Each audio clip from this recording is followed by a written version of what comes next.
नमस्ते दोस्तों, मैं डॉक्टर नीलय जैन, शिशु रोग विशेषज्ञ।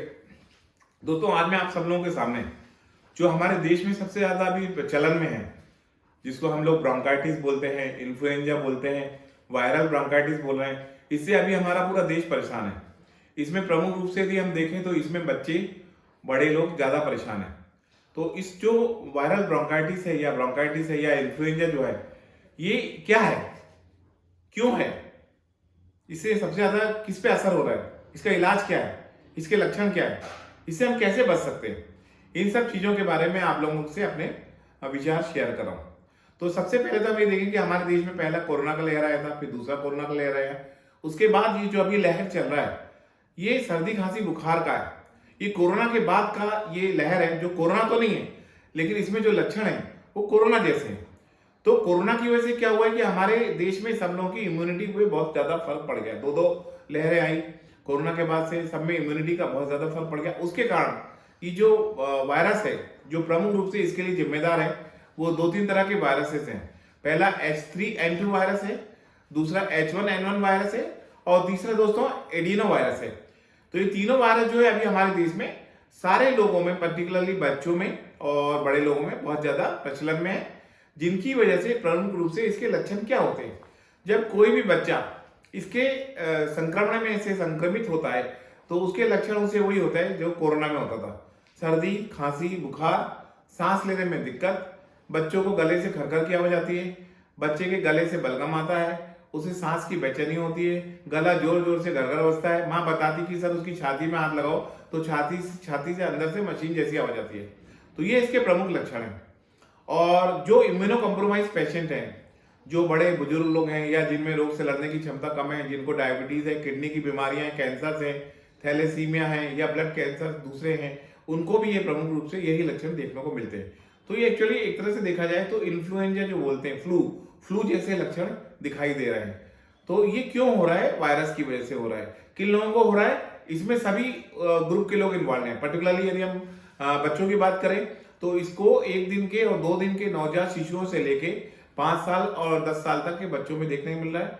इसका जो पीक है वो नवजात शिशुओं में और 3, 4, 5 साल के बच्चों में ज्यादा देखने को मिल रहा है। और बड़े लोगों में भी खांसी बहुत ज्यादा आती है, लंबी खांसी आती है, आराम नहीं मिलता, 14, 15 या 20 दिन तक लगातार खांसी आती है, और खांसी में अक्सर बलगम आता है, और खांसी रात में बहुत ज्यादा आती है।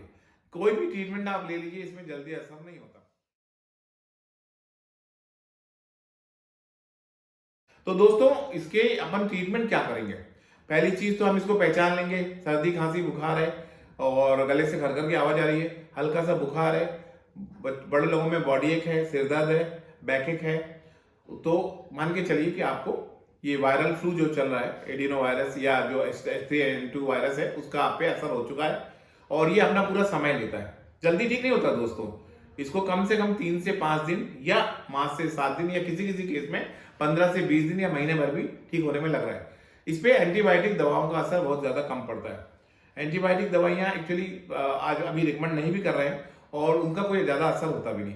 तो इसमें प्रमुख रूप से जो हमें करना है, यदि हमारे जैसे नवजात शिशु या बच्चों को हो गया है, तो सबसे पहले हमें उसे नेबुलाइजेशन कराना है।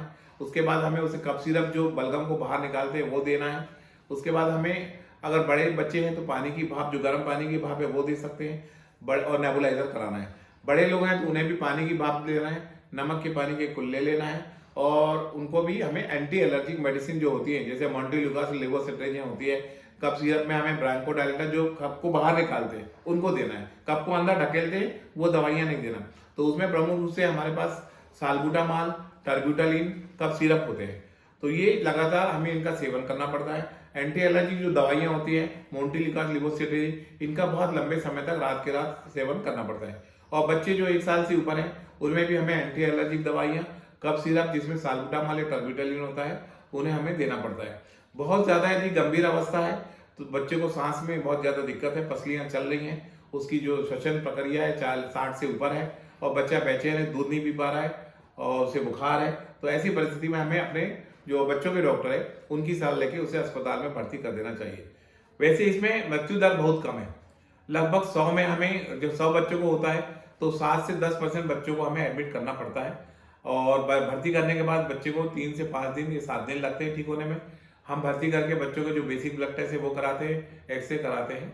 इसके बाद हमें समझ में आ जाता है कि बच्चे को ब्रोंकाइटिस है। तो दोस्तों, इससे बचाव का तरीका यही है कि भीड़ भाड़ वाली जगहों पे जाने से बचें, और यदि ज़्यादा लंबा किस्सा है तो अपने बच्चों के डॉक्टर को, या बड़े लोगों का है तो अपने जो मेडिसिन स्पेशलिस्ट उनको दिखाएं, प्रॉपर टाइम पे ट्रीटमेंट लें। और ये अभी हमारे पूरे देश में चल रहा है। मुझे लगता है कि अभी ये जब जैसे चेंज ऑफ क्लाइमेट हो रहा है तो अभी 1 महीना तक और चल सकता है। तो आप लोगों को भी चाहिए कि इसके बारे में समझें, जानें, घबराने की ज़रूरत नहीं है। ना ये कोरोना है, लेकिन कोरोना जैसे सिम्टम्स पूरे फ्लू है। तो आप लोग अपनी सावधानी पूरी बरतिए, और जरा भी कुछ होता है तो अपने डॉक्टर की सलाह जरूर लीजिए। धन्यवाद।